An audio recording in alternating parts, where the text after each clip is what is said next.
I không ai cross con zo in I rong bo lam tuang ka chui Kong nuam le ha dam Chang te po om chi Kong ha thang le ra chia Min shuai ni po hianin I rin nom zia min muti He kan speaker ding tu tham tra sim tu ding pu LB Sanga si aizol vaiva kona o man se an kau ran hi Presbyterian asi Presbyterian hi puitling pol zir tir tu Sunday school zir tir tu hi all ten zir tir thai salave aizol ri rakum da chun nan thai kau ding hi puitling zir tir tu pakha se là chọn cần nên là mò văn lâm rol pathian thuta kan tul mit asmi petu dinga pathian ya rakha me pu LB Sanga somna ka kan le tharau thiang rimmo en longoi thu simna somna ka kan sa tin kut kan bek pe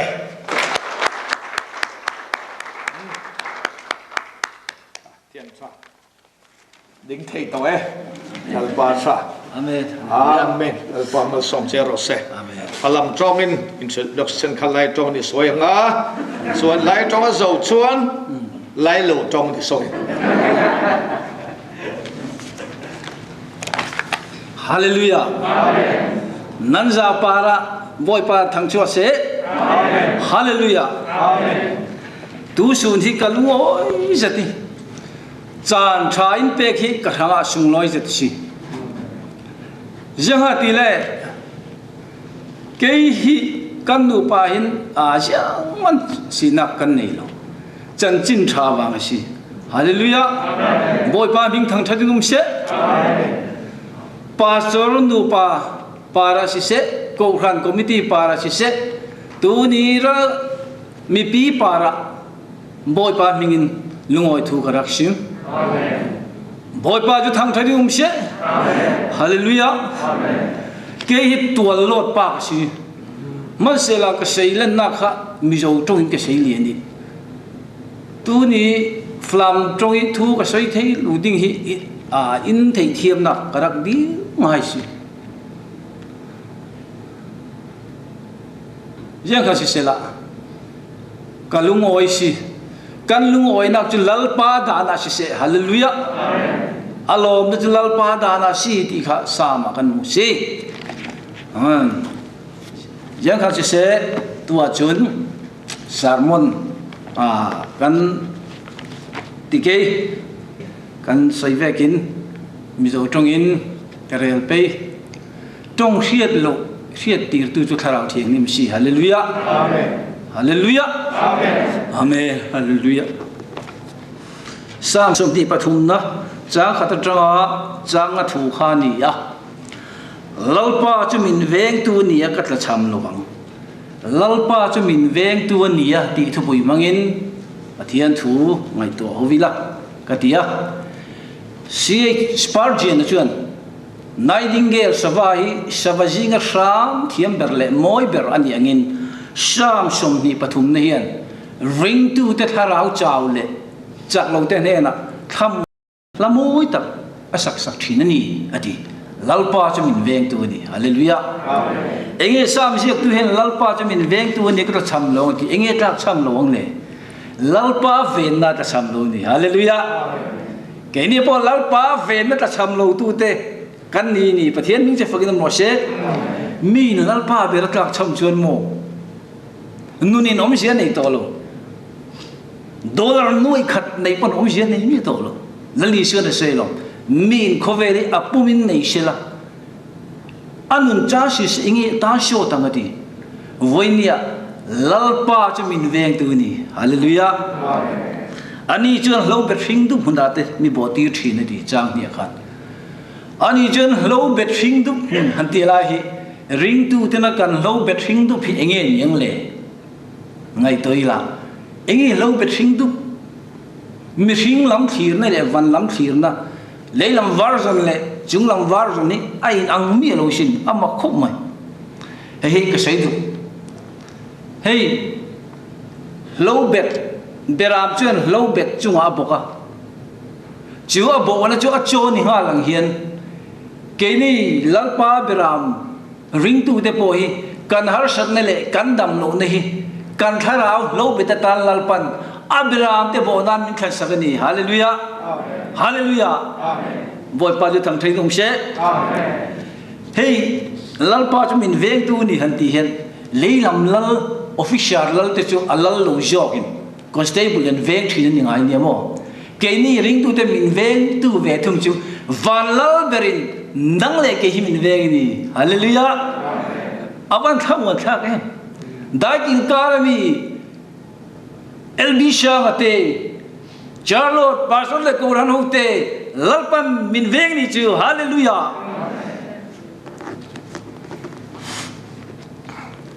hey leilam lal chun ma khop mai aveng tu te thun nei mi lo lal thu thunan aveng tu te nan veng thin ni ring tu te min veng tu ve thum chu mo min veng tu hian thu nei zo ka kan du da langin min veng lo wa adu dai min veng ni hallelujah chui tak chu khiat thiam chiar thiam har thin ni aha pai mo ka ti khop mai ing poni sela voinia hian ani chon lo gar hring du bunda nei min do ti thin beram te chun lo beta lo bet chung an poka an bo na chu an cho ni ha lang hian ke ni lalpa beram nang le ke lalpa beram te po hi kan dam lo ne kan har sat na tu nei nei mek kha I thara lo bet cho tan lalpa na than sak che ni o chomi muna amen pe thei tu piang ti chu lalpan a chom na tui ka ma min roi thi ni hallelujah chu dian tak chu nin har sat ne mang an na kha lalpa na chom na tui kam roi na man ro tu na hian mal som chu ro she amen hei hi aro pui ke te thina kongol sam le mam pet pe ta hian pathian o hi fi ngai mi lo sin pathian mi roi te ro pui mo sia po kha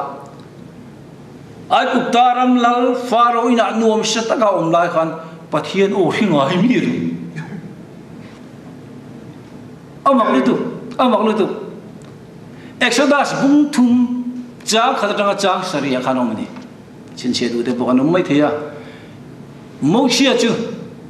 ai ku taram lal faro in te chuka thalera beram vengi nen lowa chu da chunin lalpa o hiani hallelujah amen nari po ta hana ta USA bema in na thona le in beram ven na huna lalpa o hetu ni ga du sak chu e mangana le har sam nei to vem mo sia chu le beram aven na huna nim kar ta in ka lu long chu ka chu ka lu phe na tang chut lalpa o hiang khan I har sam le imang an na phe na tang khan lalpa o lo chuak je lo se amen tharang thiang hin fiat pi chu ro se amen dang le chonin beram chu ve ngai en ko ngai ni tlat chom na tui ka ma tang chuan ama minga wangin kan nu nei mi siam sat thina di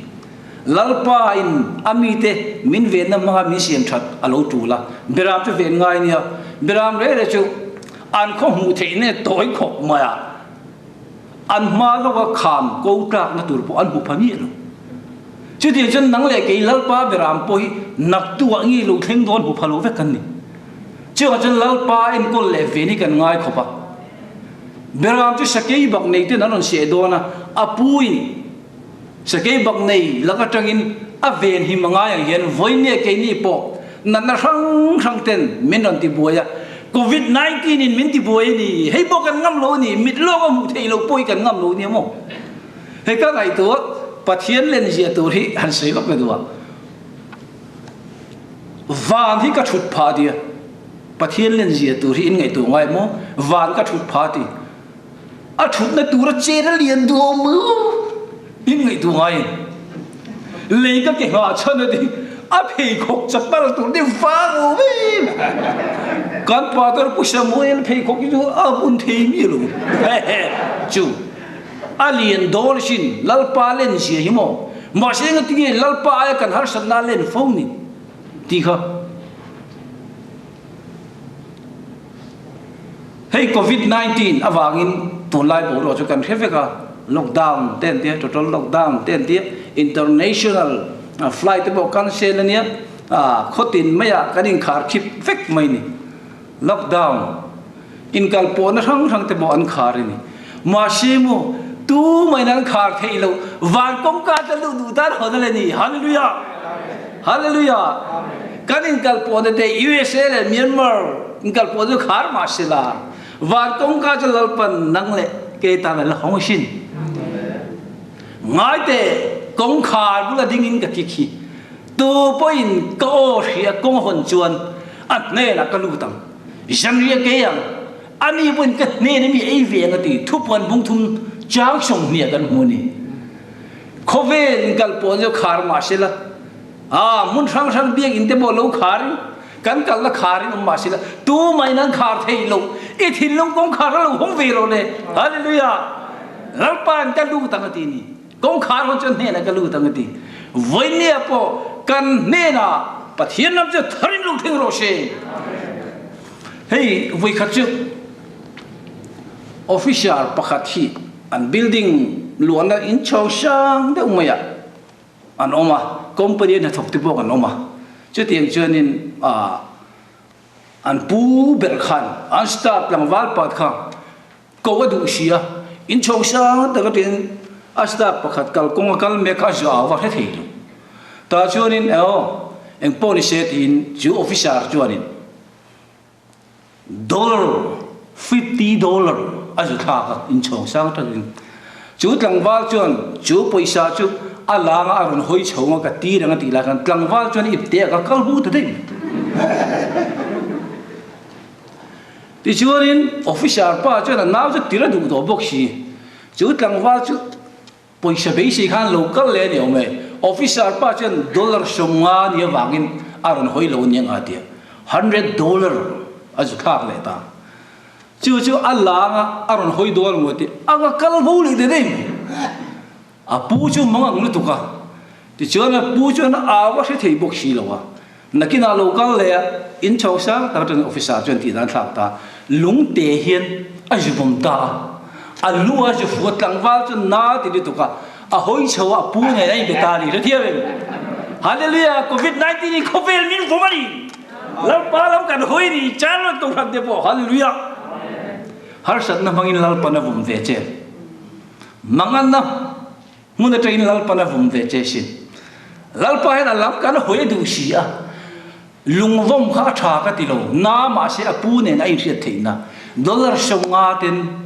lalpan malmin soma dollar za ta pon malmin soma adu zong ti nan kan man lo chuan mo lunga vom hunom theini chumi ma chuan lalpa lam hoi tu kan nia vai pathian ming je fakinom lo se amen khalai te kan soi te kat chan chin soi re min ka hia ke po ai zola dolian de mai electronic door nein ei kan zong ve lalpan ta chuanin na te min pe ve chuanin electronic kan seng khanin electronic mangin ei ka zonga soldering le iron multimeter mangin tv che ka sim ta thina ni ma se lalpan kan fopa jian kan chuane mem engineering issue po ka ding ha na kan ti mai kan du pai engineering ron jir chunga dorlin de kan hong sel kan ti lain kan dora tangin chan maria ania vai ko na vai na kala sut po nei lung kal ko ale top maya ka fopa jian kan chuane mem ve pathirai po kan rin ti maya kan eng ti mai son na kan in ha na ni ma se lalpan accident point min lak saka Jadi chuanin kan dor kha an rem lo nga na ve ngai takani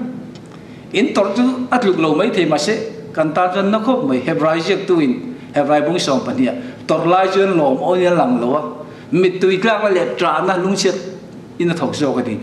tor lai lim te halu tum siu ruwa su chu ruwa su ti ve mai ro mitam do te ruwa su la han nu ho chu ai pi moi tu pastor nu pon si mai thei mo po na nan so tin ni liet thon mo ro in an nan cheu ding mo nan khua si ke nan malaria ding thalo ruwa sur ba na fe mai ding hallelujah chum mi soi zoi om te ta chun ra thamun na chu thin ri lo ta chunin si om khop mai kan nu pai kan trapani ber mai ma se ama khop mai lalpa na ko to reng chumo ka man lo ti thei ni mi lo tui pui sen luang lai po lalpa na ko mi te thu ta kan kal di hallelujah lalpa wa si thei na tharau thiang le ni ne la tu sei jel ro se amen ti chuanin kai mu dang chuan nu berin an fa te t-shirt a khap ti ra a fa te a cho chum na cha na te le ti ra du a fa te ti ra du to sia ma mi ma lu hong ra te then chu dam takin anon hong mai a then chu vin deu nga dum then chu an t-shirt khat lai ben thak saka tap chung chung in lama hon nga yang hian ke po lal pan ka khovil khil khat min ben thak saka chatuan nun kong lam ka hoi ve ne tap chung in hallelujah tap chung cross kong lo zo ve ro a lu ni khlai kha kan zet lok ani chon kan fa pa mangin lal pan voinia chan loi te min khen tir ni hallelujah hallelujah thina hi lo lu ni isu thina mai nang le ki hin nun na kan nei ni hallelujah chuan hei beram te jir tin ngai kan ti kha ring tu de eng ti tur nge lal pan min ko ti hi chu ti har san la ka to mek lai chunin lal pan ka thu ka ne na thu re seita khovel thila re thei te hi rin na hu su tu ran ni ti kha ron ri tup tup mai ni hemi bible bung le chang kan jong tak tak mai su ka jong re ka ba za na ke di bible ko ngai tu ngai lo mo electronic repairing tv kan siam video en kim mai iron na soldering mangin kan an chara kan siam tha tu na chuanin notebook le bible mangin mi tharau lam nun siam tha join lal pan min herve ta ni hallelujah peter tu sanga man thin le de thin ma se mir hing man tu siam khan lal pan tharau bo te man tu min siam ve ni hallelujah pathian chung je fakidam ro se amen chu da chen khovel thilare thei te hi rin na ho shatur le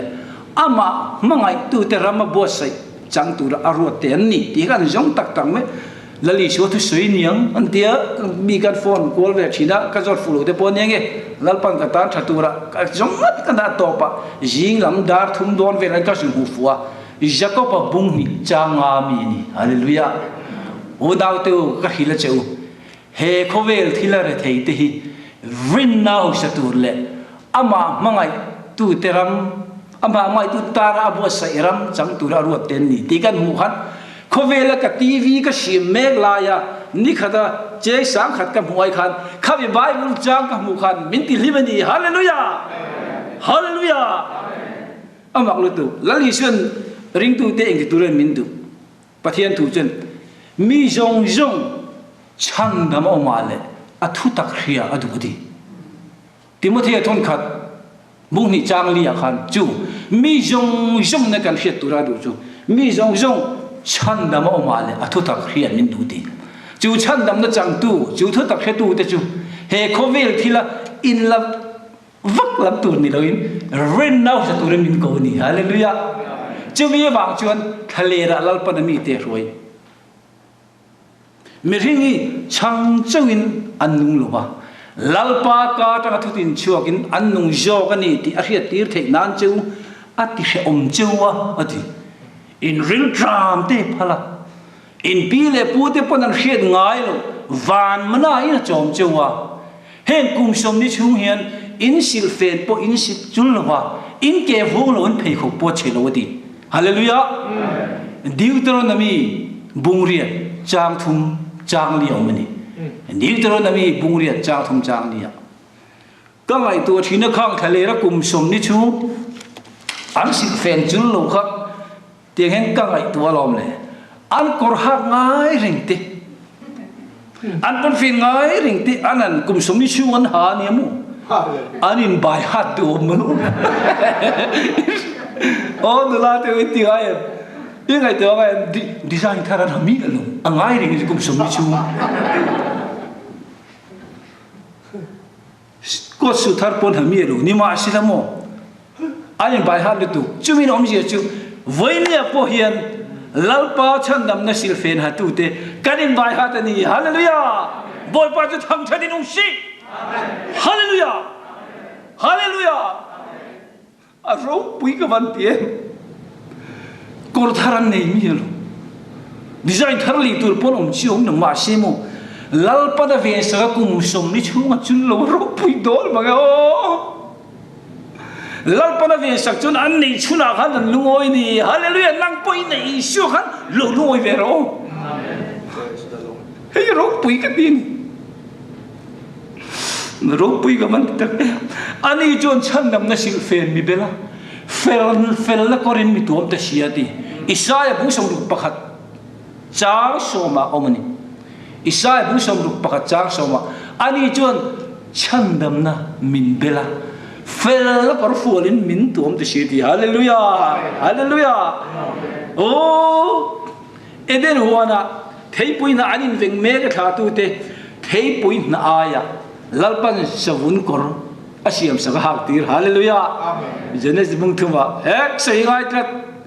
ke ni po heta kan lu kala kan sil fen zung zung kan in bel chu men li saka pastor te nu pain savun kor min pe ni thar hei hallelujah amen hei zung zung gi pastor te min pe ke ni faru pui de gam lalpan ro ngai sang ho se amen kan ik bak re lu hei tiek te a thar begin lalpan min peni pastor te chung ko la tang lom lem ha soyerem ve tleten ole impon se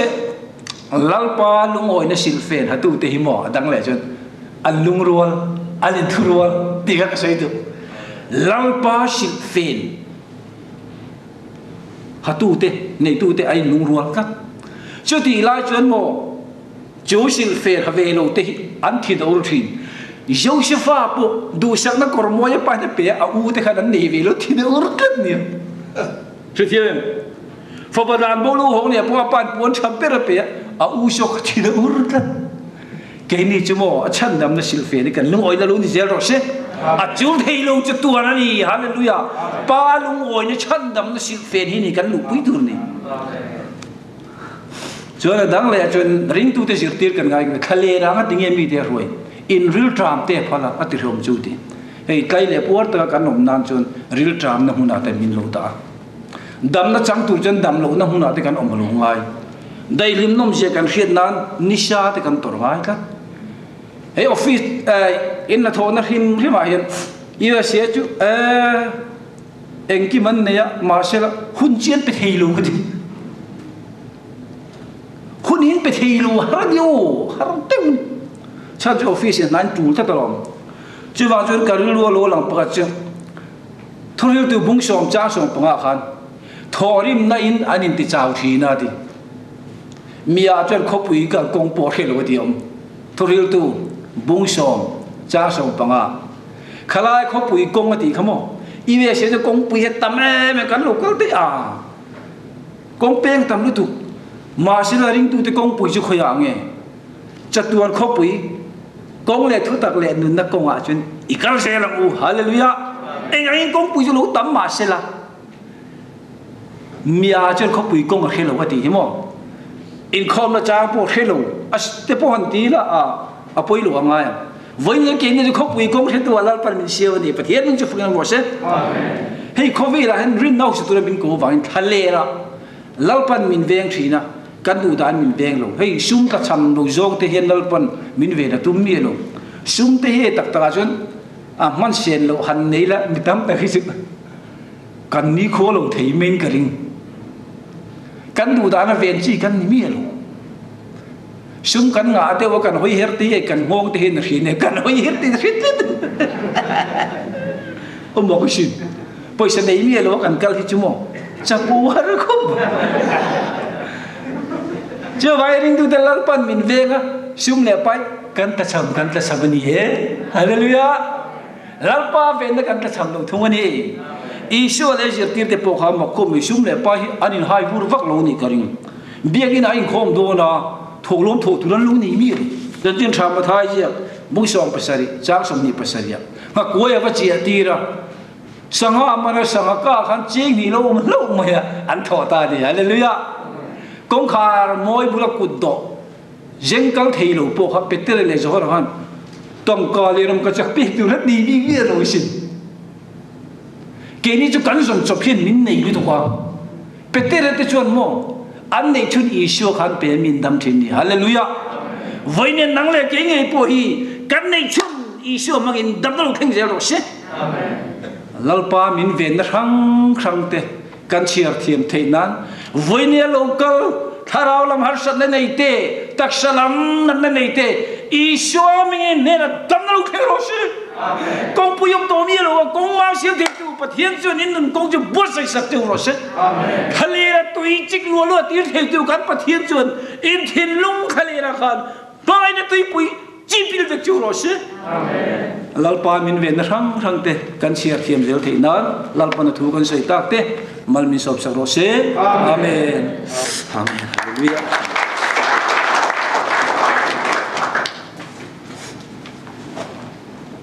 Hallelujah. Bà thiên mình sung lối sẽ. Bà thiên anh nu pa pa ra mang bằng giờ thật số pe khai sẽ. Anh sung te pa ra thật số pe khai sẽ. Amen. Nan thầy thầy nan thầy lâu mi te cái rắc sim đi mà sim mi à khẩn. Nan thầy thầy cầu nan thầy lâu đinh ti cái ruột mi te. Cái thì long khoi giật mi cái rắc sim đi mà pha la bol. Bà hạt pa chuê te làm gì na phê ý apu kha. In tu nào mẹ thì à phê rồi lại dollar som ngà kia thắc cái thì khá dollar som ngà thì asari erak giàu đinh mang thì mấy cái giàu giàu lâu vin azala asani à phê thì đấy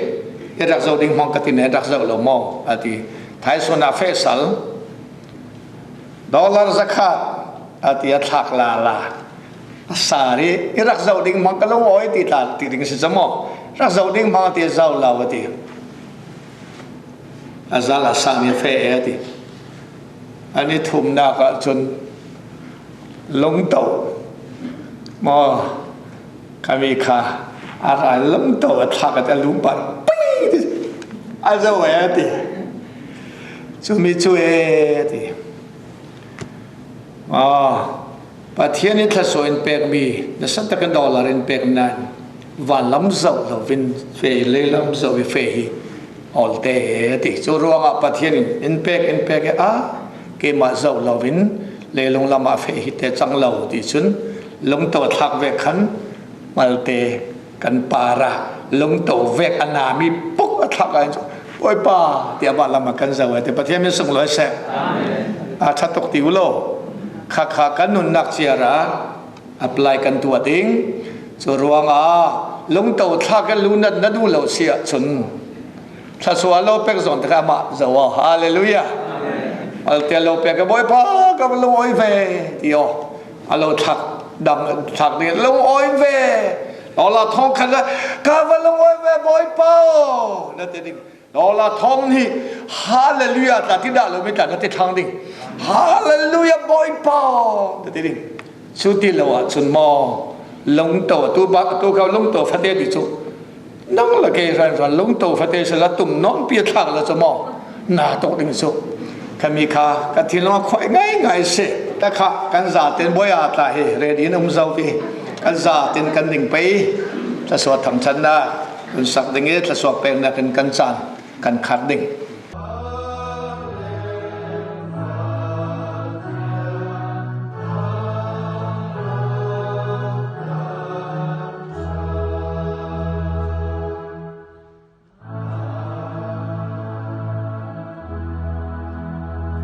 kan sual kan mo na purin thinglam ta para thina atut nuwa bible tong kam vekin phum liam inomi bible tong kam vekin thum na ka thosal i swalisin run tu kan boy pa jisu christ jam fa lainat nak pa pathian i du dot nak sung loi le tharau thiang le me lam foi na pumpin nak la zir tir nak du tak chu toy son he bia kina rat i boy pa abitlang tu kriya kadu dot mi ulanau nan za te parale chon ara khom thei lo tu kadu nau za te parale abikin Sanga le pinhuni le ansung te za te para tôi thọ cái xin cùng khuen mun chăm xin ram se amen le ro lu ka chan zong te ka chia seng lo ve o ro puye i chat na ka tan lom na i khong ngai ka tan chol na nu ne nge ka te don che